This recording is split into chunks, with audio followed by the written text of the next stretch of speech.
You used to text each other daily. You shared inside jokes, deep secrets, and weekend plans. You called each other best friends and meant it. But somewhere along the way, the messages became less frequent. The hangouts turned into rain checks. The connection weakened without any big fight or dramatic ending. You just drifted apart. Now you're strangers who occasionally like each other's social media posts. I'm Bear, and today I'm going to explain why good friendships often die, not with explosive arguments, but with quiet neglect. The slow burn of distance. Most people expect friendships to end with betrayal, conflict, or some dramatic event. But the reality is that most friendships die from something much more subtle: gradual neglect. It starts innocently enough. Life gets busy. Work demands increase. Relationships require attention.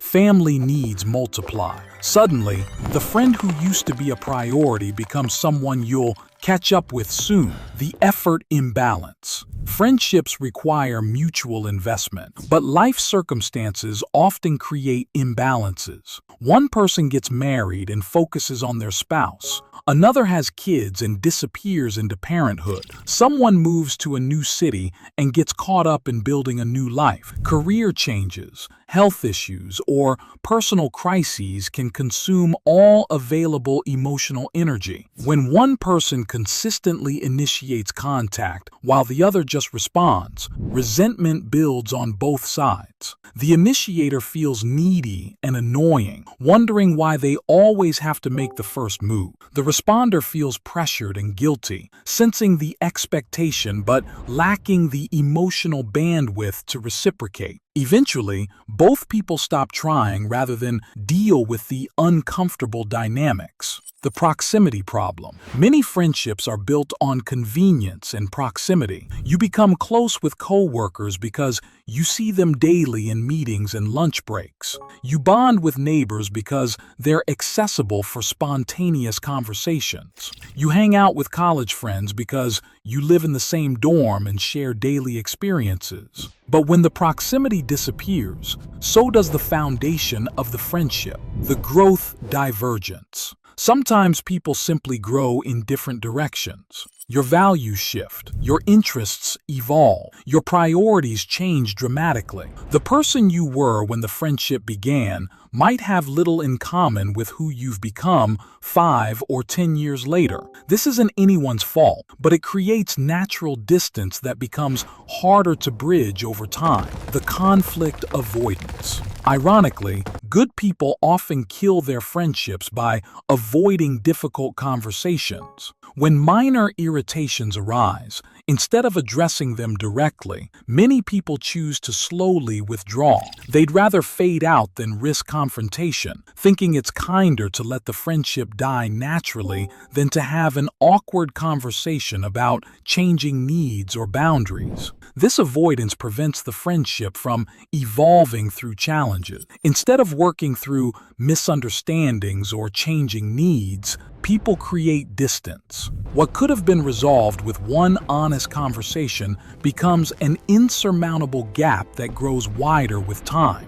The new priority syndrome. Life phases bring new priorities that demand immediate attention and emotional investment. New relationships, marriages, children, demanding careers, or health issues can consume all available time and energy. The friend who used to be central becomes peripheral, not through conscious choice but through natural resource allocation. The problem is that friendships often can't compete with more urgent demands. A crying baby trumps a friend's text message. A demanding job with tight deadlines overshadows social plans.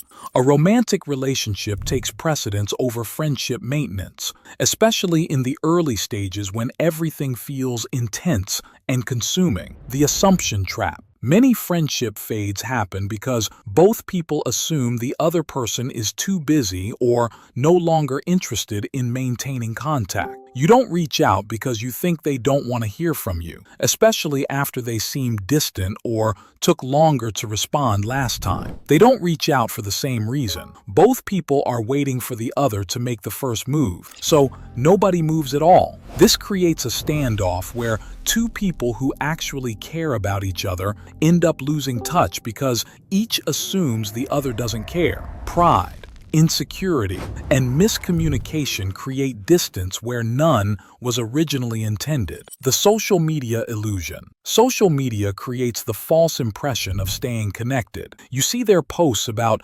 vacation photos and work achievements. They see yours, and both of you feel like you're still part of each other's lives. But passive consumption of someone's digital highlights isn't real connection. You know what they had for brunch, but not how they're handling their anxiety or relationship struggles. This pseudo-connection can actually prevent real connection. Why call when you already know what's happening in their life through Instagram stories? The social media update replaces genuine interaction, creating the illusion of closeness without the reality of meaningful communication. Preventing the fade. Not all friendship fades are preventable, but many are with conscious effort. Regular check-ins matter more than grand gestures. A simple "thinking of you" text can maintain connection across busy periods. Scheduling recurring hangouts, even brief coffee dates, creates consistency that survives life changes.